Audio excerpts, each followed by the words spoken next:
Welcome to the E-Commerce Growth Show, brought to you by Segmentify.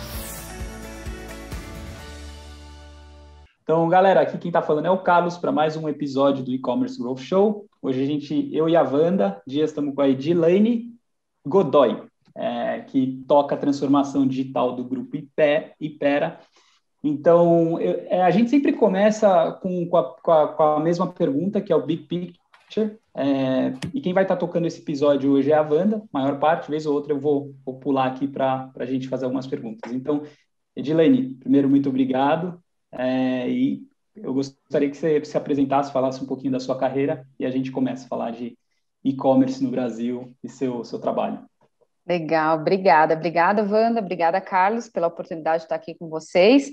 Ixi, minha carreira, eu sou uma das primeiras aí nessa área de descampar esse mundo do e-commerce, né? Mas arredondando, eu tenho 20 anos de experiência nessa área digital, passei por algumas empresas, startups, fui dona de agência, tive a oportunidade de criar um projeto, o primeiro projeto de farma, né, no Brasil, então algo bem bravador há um tempo atrás.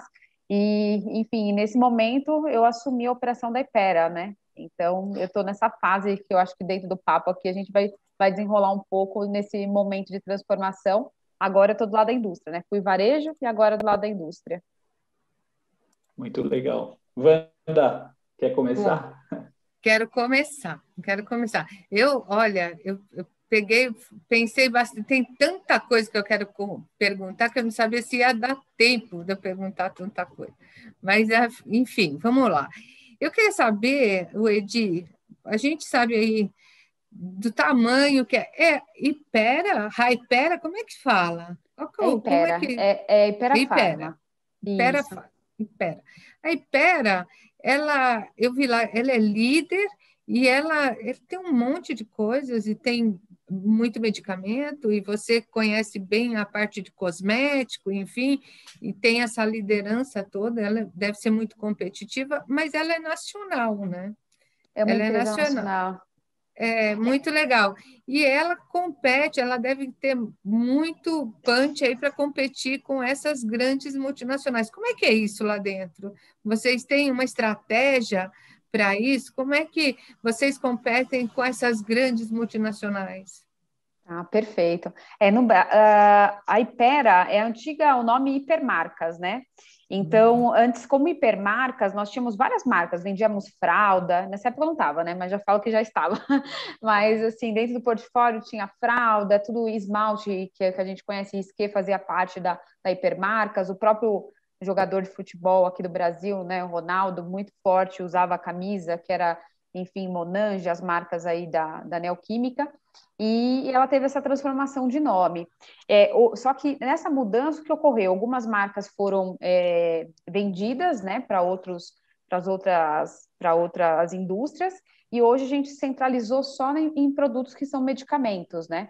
Nós somos líderes no Brasil de venda de produtos, é a maior indústria farmacêutica, praticamente, quer dizer, é a maior farmacêutica do Brasil, na qual tem um portfólio bem intenso, né? Onde praticamente tudo que tem hoje de medicamento dentro da sua casa, provavelmente é Hypera. Quando a gente fala de um Buscofen, quando a gente fala de uma Neoquímica, desde um Mantecorp, que é Dermo. Então, sim, tem os grandes competidores hoje disputando diretamente conosco, mas são estratégias distintas, né? A gente tem uma força de visitação médica muito forte para a área médica. E aí, a minha entrada agora é para desenvolver toda a parte de transformação digital. Então, que aí é para a gente competir nesse mundo, já é pau a pau na parte, no universo de venda porta a porta, né, juntar médicos, pode dizer, mas agora a gente vem com essa mudança de mindset.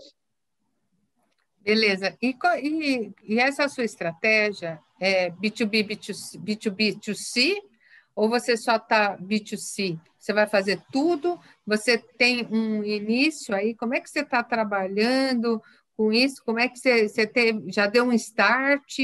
Como é que você está fazendo?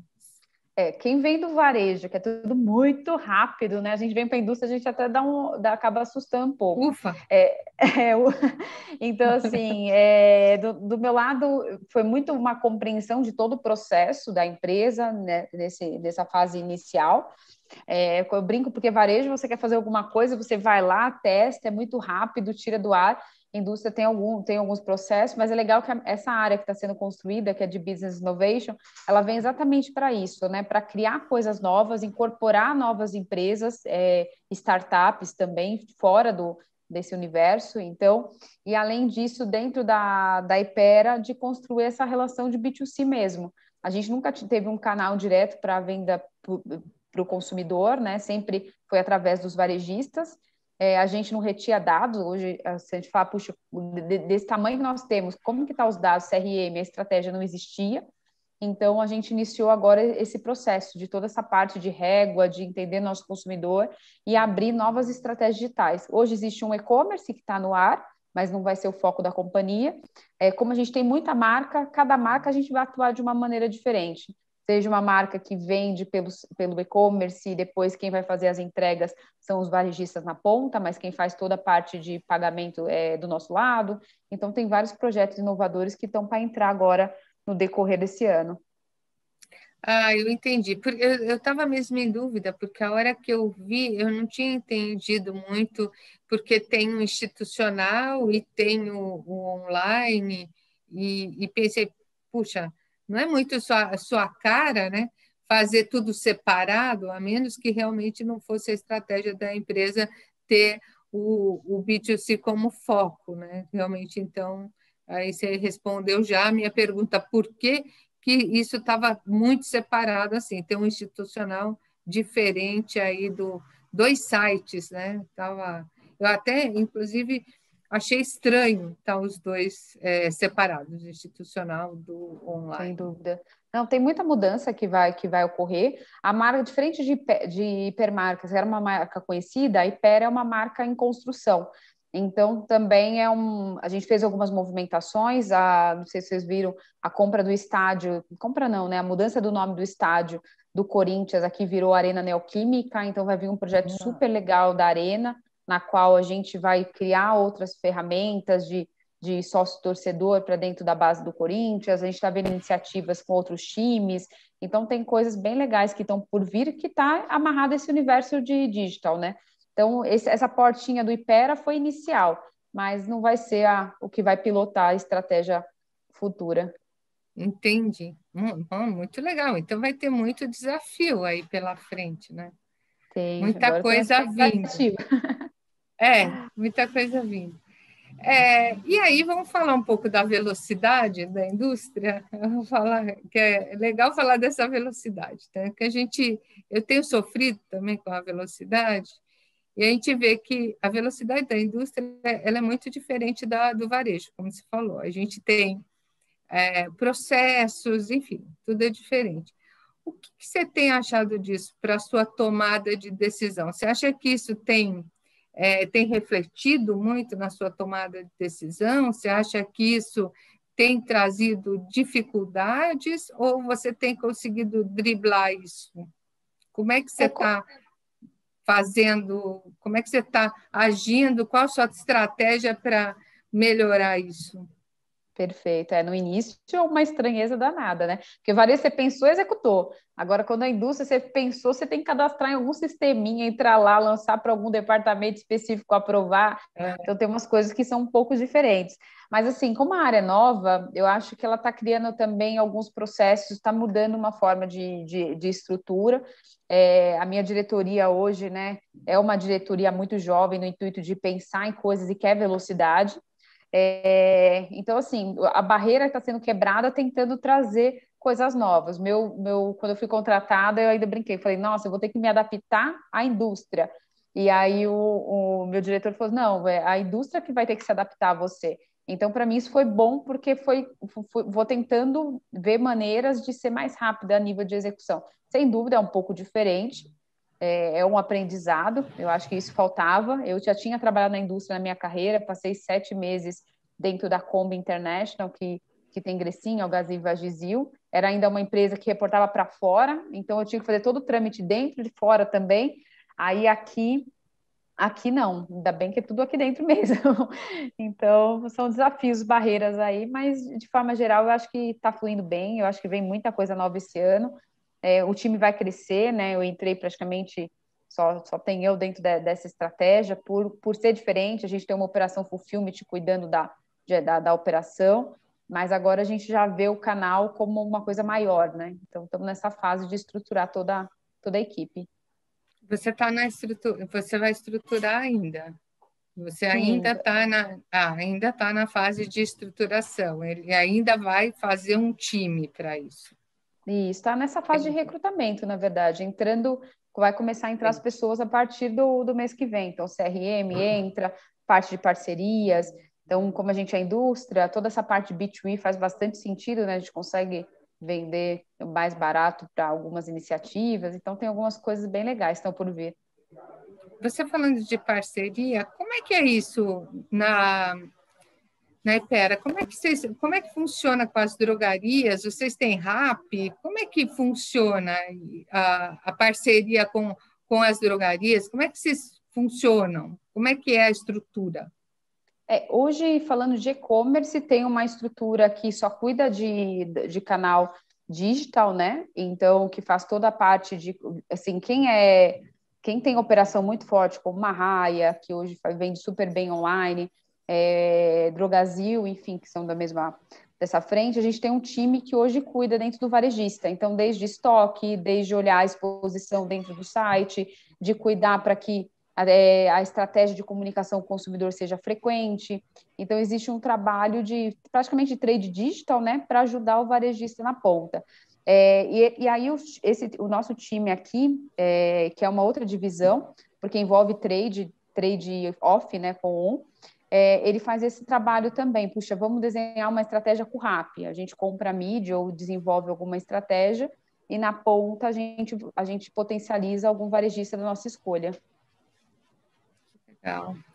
Você tem alguma dica, assim, para quem está começando a transformação digital, entrou na indústria, fala, puta, por onde eu começo? Então, algum atalho? Pô, começa por aqui, eu bati cabeça aqui, ó. Acho que você devia ir por aqui. Tem alguma dica para quem está entrando agora? Olha, devo confessar que ainda posso tê-la daqui um ano e pouco. Eu ainda estou recebendo, assim, o quem puder me dar, eu recebendo dica. Estou recebendo dica. Mas que, assim, eu acho que é um pouco, é uma brincadeira, porque, na verdade, quando a gente entrou no varejo, não existia nada, né? Você olhava assim, puta, ferramenta de meio de pagamento. Puxa, agora recebemos uma fraude, quem a gente usa, né? Então, é uma coisa que a gente foi construindo, logística, quais os transportadores, antigamente só tinha correio, a gente foi criando, e para a indústria tem coisas que são disruptivas, né? A gente tem muita coisa amarrada, tem lá o distribuidor na ponta, que a gente precisa pensar nele para dentro da cadeia, como a gente desenvolve o varejista. Eu acho que a dica, na verdade, é como você valoriza a cadeia como um todo, né? Eu vejo muitas pessoas que estão entrando na indústria, a primeira coisa que já fala assim, quero vender diretamente para o consumidor. Mas talvez a pergunta você quer conhecer seu consumidor ou você quer vender direto? O intuito é só chegar a caixa na porta do cara? Porque se o intuito for só esse, não faz sentido. Agora, se você quer conhecer, aí eu acho que é legal, que é o que o RAP, né, esses grandes caras fizeram. A pessoa vende, ele não está nem aí quem vai entregar. O motoqueiro vai lá, entregou o pedido e pronto. Mas ele capturou o que é mais valioso, que são os dados, né? Então, eu acho que existem muitas iniciativas relacionadas a vender diretamente. A gente sabe que tem produtos que não dá para vender diretamente. É difícil, uma Havaianas, beleza. Um Kit Kat, que acabou de lançar um e-commerce super incrível, criou lá o treco para pôr foto, gera uma curiosidade, você compra. Mas, sei lá, às vezes o cara vende só esmalte e fala, vou abrir um e-commerce porque a indústria está indo. Talvez pensar nisso mesmo. Será que faz sentido? Será que faz sentido eu fazer um e-commerce e ter a cadeia dos varejistas fazendo as entregas? Enfim, eu acho que pensar um pouquinho e ver também o que não tem tanto atrito junto à operação, né? Quando você leva uma ideia dessa para dentro, você que está acabando de entrar fala, puta, vou arrumar confusão com todas as áreas porque o cara sempre vendeu offline. Talvez é achar um caminho bom nesse sentido. E você tem tido muito conflito, Edi? Olha, Tem assim, ou não? graças a Deus, assim, é relacionado à empresa aqui, uma empresa super legal, galera super do bem, muitas áreas para se amarrar as pontas, né? Marketing, enfim, é um pouco diferente, né? Quando você fala de um varejo, você vai lá e fala assim, ó, rede social você faz assim, marketing tem toda uma estratégia, tem uma agência, tem outra galera envolvida, mas de forma geral não. Eu acho que é uma conquista, como eu passei por muitas empresas também, startup, empresa de dono só, empresa de familiar, onde e japoneses, então tem toda uma parte de política, de cuidar, eu acho que isso também me traz um pouco de velocidade e entendimento dos caminhos aí que a gente tem que seguir. Mas mesmo, claro, vai lá, É, Carlos. fazer uma pergunta aqui. Quando a gente fala eu estou escutando vocês aí, é super legal. E aí você falou da transformação digital. A minha pergunta é assim: essa palavra virou tão buzz hoje, né? Tudo é transformação digital. Daí a minha pergunta assim para você, qual que é a missão dessa transformação digital? É digitalizar processos? Então hoje você está numa missão aí de começar pelo CRM, que você falou, mas também ter um marketplace, não sei se tem coisas que você pode abrir. O que é essa transformação digital efetivamente de vocês aí? Perfeito. Na verdade, eu nem gosto de usar a palavra transformação digital, né? Eu uso evangelização. Até o pessoal falou assim, Edilene, você é evangélica, alguma coisa nesse sentido. Porque eu acredito que hoje a transformação, tem muita coisa para se transformar, né? A gente fala, mas eu acho que é muito simples falar hoje, eu tô aplicando algo, quero ser digital, coloco um locker, como eu vejo em tudo quanto é lugar, aí o cara mostrando case de locker e diz que a empresa dele está transformando. Mas eu acho que a evangelização é quando você conquista o cara na ponta, quando a gente fala de um varejo, onde você tem um gerente de loja que ele lembra de colocar na locução do rádio da loja, falar do e-commerce, que ele lembra de entregar um cupomzinho na boca do caixa lá na hora que comprou. Então, eu acho que esse processo de evangelização, ele é o maior. Esse processo na minha entrada na Hypera, foi muito nesse sentido também, né? Assim, essa parte disruptiva no sentido de... Eu devo confessar, tem coisa técnica que eu não faço nem ideia, mas eu sei quem pode me ajudar, mas eu acho que a questão é como que você conecta as áreas, como você valoriza as pessoas que já faziam determinadas atividades e transforma elas em coisas mais legais digitais, e não necessariamente falar, puxa, eu coloquei um locker, eu coloquei um e-commerce e por isso eu estou sendo digital. Então, eu acho que esse é um movimento, né? A transformação, como você falou, acho que é uma palavra que já virou meio, eu estou transformando, mas hoje qualquer ferramentinha de R$ 50 por mês você transformou também. É verdade. O pessoal usa muito transformação digital, né, agora.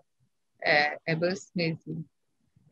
A sua política, como é que funciona? Não sei se você pode dizer, mas como é que funciona a política entre fabricante, distribuidores? Como é que é isso? Como é que vocês estão lidando com essa política aí? Vocês têm o e-commerce, está fazendo preço para o consumidor final, tem tabela de preço diferenciado? Como vocês lidam com isso, Edinho? Tá. Na verdade, hoje, relacionado à parte de preço, a gente tem um cuidado com o varejista mesmo, né, referente à venda no ponto. O que a gente vem com o projeto como a gente comentou, a gente não quer concorrer com nossos varejistas, né? O que a gente quer fazer é essa construção de como que a gente vende. Então, o site hoje, sim, ele está com operação full, que sai diretamente pela interna aqui, mas a ideia é que a gente faça todo o processo de vende e manda para dentro do varejista e ele faz a entrega. Mas sempre respeitando o valor e no final das contas o que eu vou fazer, eu vou pagar ele, né? Eu vou vender por um preço e vou repassar lá para o varejista na ponta. Mas é um cuidado, viu? A gente tem ferramentas hoje que monitoram, porque a gente sabe, a gente que veio de varejo, que é louquinha para enfiar um cupom lá e falar, toma 50% de desconto para todo mundo. Mas aí a gente sabe que se fizer isso, arrumou uma confusão com a empresa inteira. Não dá para fazer a mesma coisa, né? Não dá para usar o varejo do jeito que a gente usa. Não bem mesmo. diferente. Porque arruma conflito mesmo. E como que você está imprimindo essa velocidade? O que você está fazendo para imprimir a sua velocidade na indústria? O que a Edi está fazendo de diferente e disruptivo aí dentro para fazer a grande diferença? Eu acho que 20 anos de experiência, né? Acho que vai vir muita coisa, assim, depois, em breve, acho que Deus quiser, a gente participa de um novo podcast juntos aí que eu conto, bastante iniciativas que vêm, mas eu acho que, assim, eu acho que das principais é o que vocês me perguntaram, eu acho que essa frente inicial de evangelização foi um primeiro momento de adaptação, agora essa realmente de conquista, de falar, puxa, como que a gente implanta os projetos de forma mais veloz, e pensa exatamente nisso, como que a gente faz todo o projeto para pensar de como que a gente tem as informações do consumidor e a gente trabalha de forma bem interessante com isso, né? Que é o que a gente nota hoje. A gente vê várias empresas pegando dados, mas no final das contas, o que é de relevante? O que as pessoas fazem? Então, essa frente de CRM, ela vai se tornar uma frente muito forte dentro dos próximos dias, meses aí que a gente está atuando. E, além disso, as outras iniciativas aí bem disruptivas. Você está trabalhando em recorrência? Você vai trabalhar nisso? Você tem alguma intenção de trabalhar com recorrência? Então, aqui tem casos e casos, né? Está sendo estudado, porque, assim, uma coisa é você trabalhar com recorrência de medicamento genérico, que a pessoa tem uma determinada doença crônica, que todo mês ela toma um medicamento. Esse super tem como a gente se comunicar, mandar alerta, lembrar da pessoa de tomar medicamento, mas tomando todos os cuidados, enfim, a gente não pode ofertar, né? Então, é um pouco diferente essa frente de medicamento. E a gente tem produtos como, que é muito forte a nossa linha de skincare, que a gente precisa também tomar bastante cuidado no sentido de cuidado assim, né, na verdade, é meio complicado, né? Às vezes você compra um protetor solar, quanto tempo ele dura? Principalmente agora, com essa história da pandemia, né? Então, se a gente não está usando nem mais protetor para nada. Então, a gente está olhando para cada coisa e vendo como que a gente atua.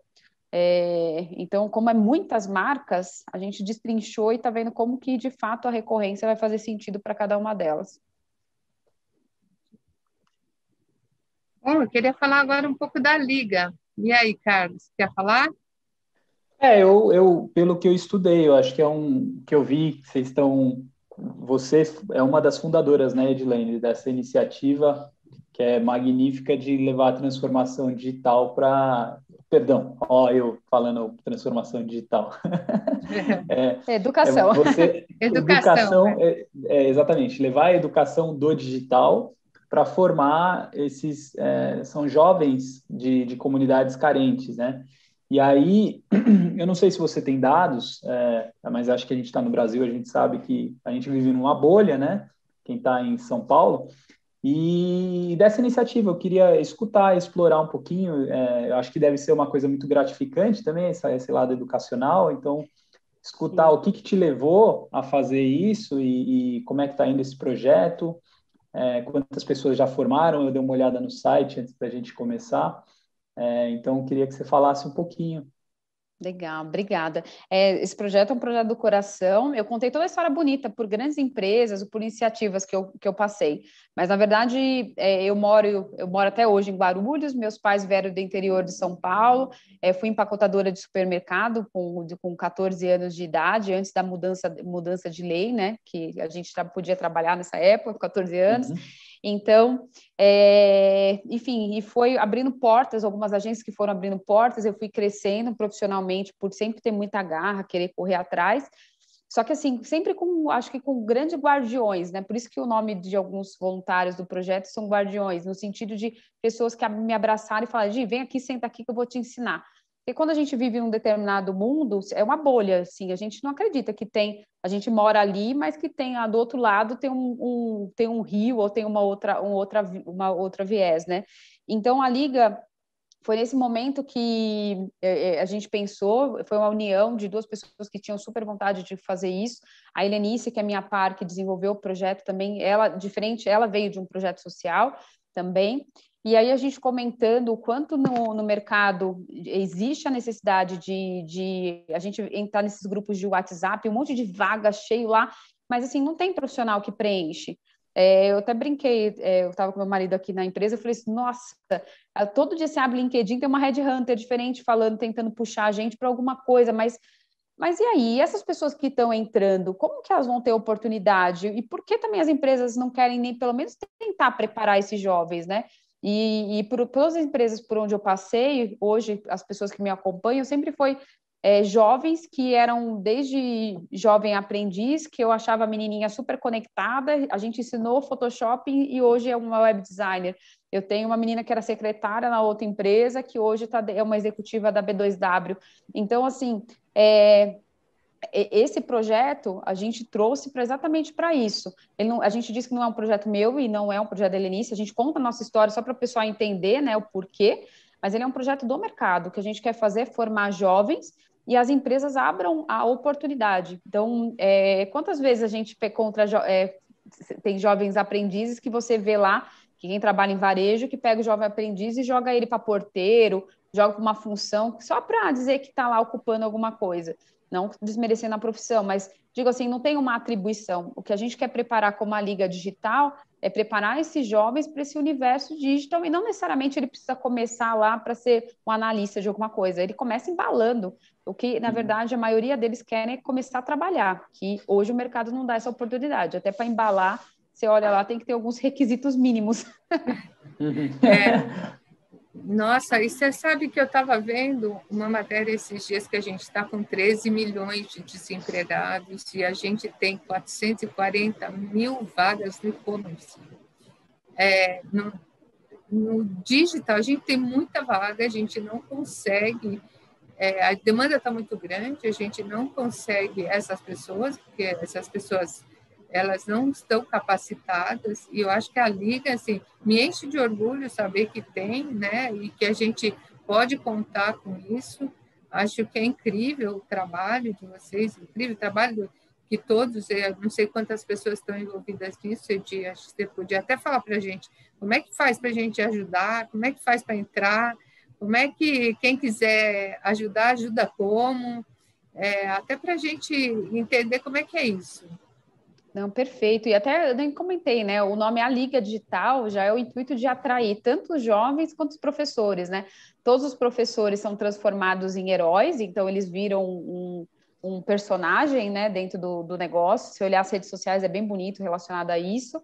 E aí, quando a gente traz essa questão de como ajuda, hoje o movimento da Liga é a contratação. O que a gente quer, a gente forma e cria e faz esse trabalho de, poxa, fizemos ali uma seleção, como que agora eu sou dono de uma marca, tenho interesse em um jovem específico, a gente faz uma seleção de perfil, a gente está com 3 voluntárias de RH que nos ajuda, né? Porque aí a gente não está falando de experiência, o currículo é de gente de 18, 16, enfim, que nunca passou por nenhuma empresa, mas, poxa, qual é o perfil que eu preciso? Preciso de uma menina comunicativa, enfim.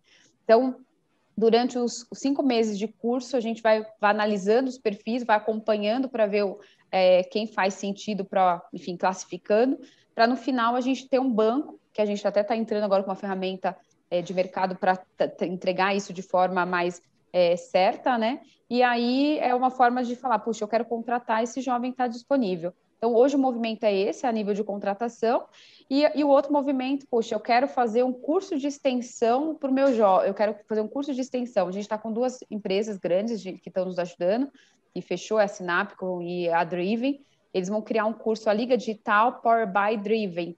E aí, o que eles vão fazer? Eles estão precisando de programadores. Então, eles vão selecionar 10 jovens interessados em programação e vão capacitar esses jovens. Dos 10, 3 vão ser contratados pela Driven. Aí a gente tem uma outra empresa, que é a Snapco, que eles estão com uma frente que é cadastro, né? É uma porta de entrada, cadastro, é um copia e cola, né? E a pessoa tem que ter criatividade, tem que escrever bem, enfim. E aí, o que vai acontecer? A gente também vai fazer um curso desse, e também dos 10, 3 vão ser contratados. Então, a gente está super aberto, na verdade, a trazer coisas novas. O que a gente precisa, com tudo isso, né, com esses movimentos da contratação, 100% do dinheiro investido das empresas, tanto para contratação ou por alguma ação específica dos jovens, ele é reinvestido no projeto, desde certificação. A gente acha ainda que é muito pequeno o que a gente faz, que é tudo bem de formiguinha, né? No sentido de, a gente tem hoje uma iniciativa, até a Luísa Severo, que é da Canon, ela entra em contato com algumas instituições e traz os jovens para a gente. Mas, assim, são vários voluntários tentando fazer o bem aí para essa corrente funcionar. Nossa, muito legal, muito legal. E ela consegue trazer esses jovens, como eles são selecionados? Hoje, assim, a gente entra em contato são 20, no total, fechou o mês passado com 27 instituições, entre CUFA, Gerando Falcões, então tem várias. Delas, a gente tenta entrar em contato, né, com a instituição, avisa do projeto, explica o que ele é. As instituições direcionam os jovens para a gente, eles preenchem uma ficha cadastral. A gente não tem uma seleção, porque eu acho que é uma coisa, se a gente já cria alguma barreira na entrada, seja faça um teste ou qualquer coisa nesse sentido, a gente não atrai, não vai conseguir entregar o que de fato o projeto é. A seleção ela vai acontecer depois, no final, depois que a gente viu que o jovem se interessou, tem um trabalho das orientadoras pedagogas que acompanham esse jovem, então ele recebe durante a primeira semana bem intensivo, falando o que é o projeto, qual a responsabilidade dele, se ele foi empregado, ele está carregando o nome da liga, então ele precisa cuidar de algumas coisas. Passou por isso, ele passa por os 5 meses aí de intensivo, e aí com profissionais do mercado, né, que são voluntários também, que são os professores. Que máximo, que máximo. Parabéns, incrível, incrível o projeto, parabéns pela iniciativa, parabéns pelo trabalho de vocês. Acho brilhante. Sempre achei que faltava isso mesmo. Depois dessa iniciativa vieram outras, né? Que eu já soube que outras pessoas, acho que você desencadeou aí esse movimento no mercado, que venham várias outras ainda. Está precisando mesmo. Acho que está precisando para todos os jovens. A gente está com muito jovem aí com o problema, né? De iniciar no mercado, não só os jovens carentes, mas todo jovem está com muita dificuldade de entrada no mercado, principalmente no Brasil, não sei como é que está aí pelo mundo, né? O Carlos pode falar, acho que na Dinamarca você não tem esse problema, né, Carlos? Não, acho que, aqui eu vejo que existe o desafio do jovem, às vezes, ter... Na Dinamarca, eles têm o básico, né? Então, as pessoas têm o básico, mas às vezes ele não tem... o que eu vejo, às vezes, é uma falta de segurança, às vezes o cara tem tanto aqui que ele é muito verde para quando ele tem que falar com alguém que está no C-level, né? Isso a gente só aprende quando você está na rua mesmo. Então, é experiência de vida que eu vejo que falta. Ao passo que no Brasil, às vezes, muito dessa galera que está que vem de uma comunidade carente, eles têm muita experiência de vida. A gente fala streetwise, né? O pessoal que já viveu muitas coisas, mas não tem uma oportunidade, uma educação. Então, acho que isso de fato é brilhante. Uma coisa interessante, posso chamar de Edi também, que ela está te chamando? Sim, é mais fácil. É mais fácil. Uma coisa interessante também, eu acho que que é uma oportunidade, né? Eu estou olhando, é necessário, o Brasil precisa da gente, existe um gap aí no mercado, né? A gente vê o que você está falando, de várias vagas abertas e não consegue se preencher essas vagas, o que é horrível, porque você inflaciona o mercado, fica guerra de salário, né? Esse é o ponto 1. Aí acho que o ponto 2 também, talvez para complementar e ver a sua visão sobre isso, é a questão do reskilling, de dar uma habilidade para quem atingiu uma certa idade. Então, o cara chegou lá a 45, 50 anos, tem uma puta experiência na empresa e acaba tendo que sair fora. Eu acho que esses dois extremos têm grandes oportunidades, né, para essa pessoa que provavelmente vai perder o emprego, dele ser reaproveitado de alguma forma e também desse jovem. Então, não sei, talvez ouvir um pouquinho da sua visão desse mercado educacional, mas eu acho que, putz, é incrível. Parabéns. Não, obrigada. E assim, a Liga, ela nasceu com isso. Depois eu mando uma foto para vocês. A gente forma, a idade é de 16 a 25 anos que a gente abriu algumas exceções, porque as pessoas, é legal também, além das exceções, você tem umas fotos também bem impressionantes. A pessoa, um aluno, mais ou menos em torno de uns 18 anos, segurando o celular, e 4 pessoas da família dele, dentro de uma casa super simples, assistindo a aula.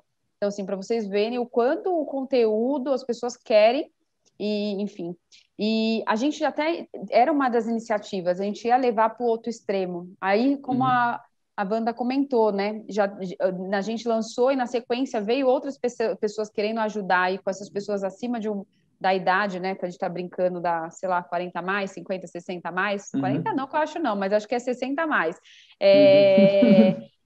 Não, porque vai lá, né? Já estamos chegando lá, né? Então, então ainda estou na flor da pele, mas é uma brincadeira. Então, nesse sentido, a gente não evoluiu, porque o intuito do projeto é assim, se tem gente querendo ajudar, a gente não quer abraçar tudo, vamos fazer bem feito os jovens, vamos pegar essa galerinha jovenzinha e colocar ela no mercado, e na sequência outros projetos vão vir, e esses outros projetos vão ajudar, e aí todo mundo junto, sabe? Eu acho que esse é o grande movimento aí para a gente fazer a diferença. Super legal. Desculpa, pode terminar. Não, eu ia só complementar, porque quando deu o Covid, o que aconteceu muito foi assim, eu vi muitas iniciativas do nosso setor, que assim, dando alimento, dando roupa, só que na verdade, aí você volta para aquilo, né? Não era ainda nenhum momento de dar alimento e roupa ainda, a situação não estava nesse sentido, mas a gente não via ninguém entregando da educação. Então, o projeto ele foi muito junto com isso, porque se essas pessoas hoje que estão fechadas aí tivessem ou pelo menos essa noção que não precisa simplesmente colar um papel lá na frente da loja, igual a gente está indo ali na região da 25, e tem um sulfite escrito assim, compre pelo WhatsApp, lustre, como você vai comprar pelo WhatsApp? Então, se a gente tivesse esse movimento mais forte de transformação digital no nosso país, eu acho que o Covid em si essas pessoas que estão com os comércios aí fechados, poderia estar numa fase um pouco melhor, né? Sim, sem dúvida, sem dúvida. Eu acredito nisso, acredito muito na educação. Acho que isso, com certeza, vai fazer toda a diferença. Esperamos que melhore, né? Deus quiser. Bom? Eu tenho uma pergunta que é assim, a visão, qual que é a visão aí que você tem para a Liga e talvez uma visão de futuro sua mesmo? Aí que a gente está falando de varejo, e-commerce ou indústria, o que você vê para o futuro, Edi? Da Liga, eu comparo a gente ainda com uma pequena formiga, com intuito, mas com muita força, tentando carregar uma folha. É um pequeno movimento, mas com muita força. Se tiver muitas formigas, a gente vai carregar muitas folhas juntas. Eu acho que esse é o grande negócio para o futuro.